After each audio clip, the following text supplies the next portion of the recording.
Hi, I'm Joe, and we'd like to thank you for staying with us at Catskill Mountain Getaways. Today we're going to be talking about the Gozney Pizza Dome. This thing is phenomenal, great way to cook pizzas. Hopefully you, family, and friends will have a phenomenal stay with us, but definitely cooking an at-home pizza in anywhere from 60 to 90 seconds. This thing basically cooks at 800 to 900 degrees. Fantastic experience, but in order to make sure that it goes well, smoothly for you, that it's fun, that you don't ruin your pizzas, and that you're safe, please watch this whole video and read the instructions to make sure that this is going to go well for you and your friends and family.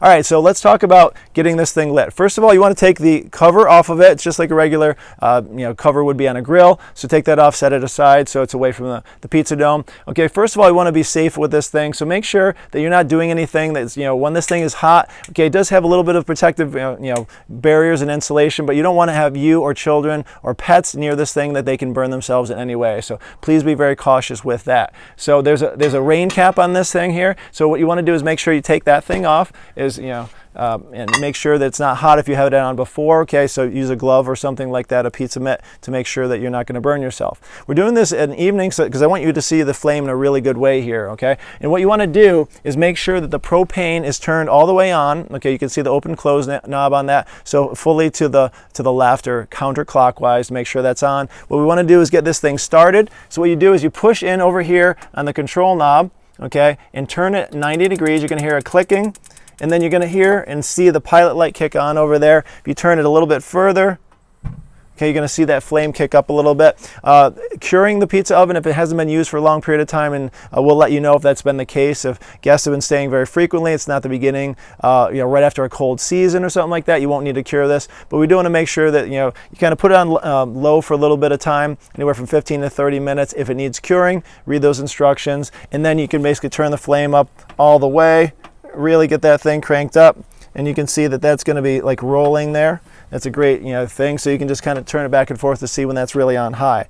All right, so what we want to do is make sure that we get this temperature up to roughly 700 minimum, probably 800 to 900 degrees, ideally to get your pizzas cooked really quickly. Remember, 60 to 90 seconds. Take some serious temperatures to do that. And again, always if you're nearby, be very safe about this thing. You never want your hands inside the stove. You want to use your utensils for that.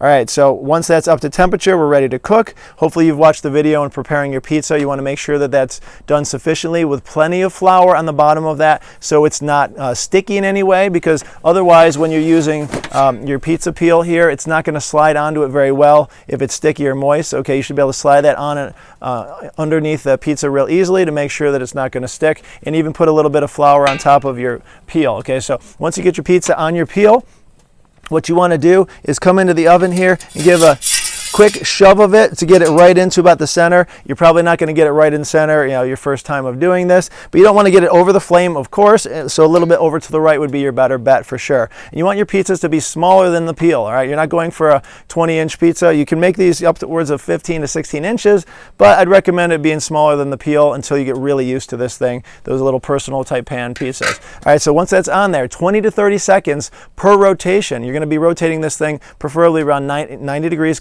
clockwise 3 times. Going to give you a full rotation of the pizza. You can watch as the part closest to the flame is going to cook a little bit faster. The dough is literally going to rise in front of you. The cheese is going to melt. If you have toppings on it, you're going to hear them sizzling and cooking. And what you want to do is either using the peel, which you can definitely use the wider one for that, or one if you want to have a little bit of distance. This one's got a smaller head on it to get under the pizza easier. You can go in there and kind of do a little bit of like a rotation. So you kind of go to the right, pull, and then push it to kind of give it that little circular motion to get it swiveling. Every 15 to 30 seconds, really 15 to 20 ideally, you're going to be rotating this thing, because upwards of 75 to 90 seconds max it's going to take to cook most of these pizzas. So you want to rotate this thing, never ever ever leaving this unattended, because if you do, you're absolutely going to destroy your pizza, and you could damage the oven or hurt yourself trying to get this thing off. So first of all, safety, but most importantly, we want to take care of that, but we also want to make sure that we don't destroy the oven either. So never leave. Okay, if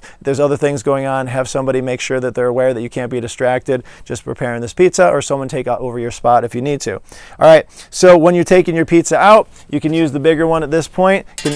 slide that under, pull it out. This is a concrete, countertop, so it can handle hot temperatures, okay, or a baking sheet or something. Set that out there to put your pizza on, and set those things aside. So you can do all your pizzas in unison, one after the other, get those finished up, keeping it on the high flame. You can turn it up or down. Do notice that there is a thermostat on it, so you can pay attention to what the temperatures are, and it'll tell you. It's a digital thermostat. You want to be around that 700 minimum, upwards of 900 degrees. All right, so when you're done, you want to turn this thing off. So you want to turn the flame down. So just go the opposite way of what you're doing, and you're going to go back to the pilot at this point. So when that's off, you don't want to turn the oven off by itself first. What you want to do is come over to the propane and turn that completely the opposite direction, which is clockwise now. Turn that off. It basically chokes off all the gas going to the oven to make sure that that's completely emptied out. And then what you'll do after that is then you can turn it back to the right. You have to push in, turn it to the right or clockwise, and you're going to feel that go off there, and ultimately pizza oven's off. So once this thing is cooled off, okay, we didn't run it very long here, but once it's cooled off, you can then put on your rain cap. Make sure that no moisture is getting into this thing, because ultimately that will really likely crack the oven if it's hot and you get rain or something like that going into there. So definitely want to do that. And after 20-30 minutes, then the oven will completely cool down. You can look at your temperatures, make sure it's below 200, and none of this feels really warm or hot out here. Then and only then should you put the cover on it, because otherwise you're going to melt the cover. That won't be a good experience either. So hopefully this makes sense to you. Please go to the instructions, the written version, watch the videos on how to prepare a pizza, or look up some of your own. Tons on YouTube, so just look up your best pizza preparing experience, and Gozney Dome is top of the notch in terms of pizza preparation